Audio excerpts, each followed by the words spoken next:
Good afternoon, my name is Michael Parker, Youth Action Program as a whole graduate of 2002.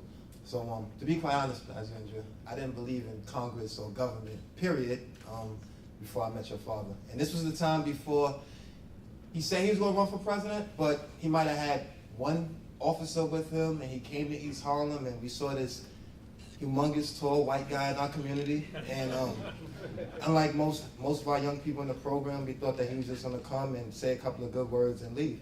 And ironically enough, when he came to visit our program, he actually visited us in a house that I was soon going to raise my sons in. So we're sitting there in this newly constructed, and I said, "You're not going to come back?" He's like, "Sure I will." I said, "I promise you I'll come back."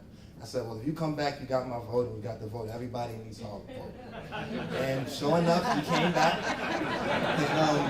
His chief of staff gave me a call, and I graduated from Youth Action, and I was working in Duane Reade in a pharmacy, doing 70 hours a shift.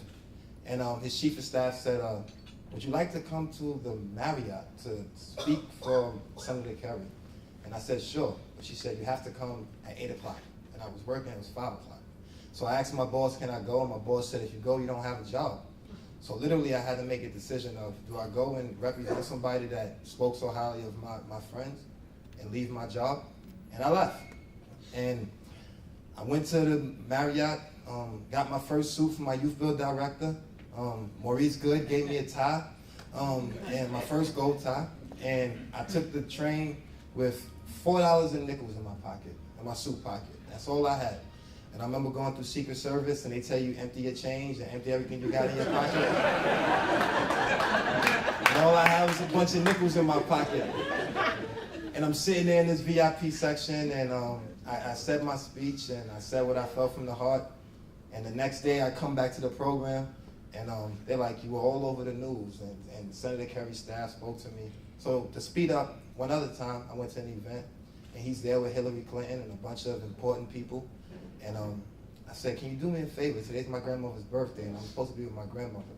And Senator Kerry says, like Dorothy says, "It's only a phone call. Give me the phone, Mike."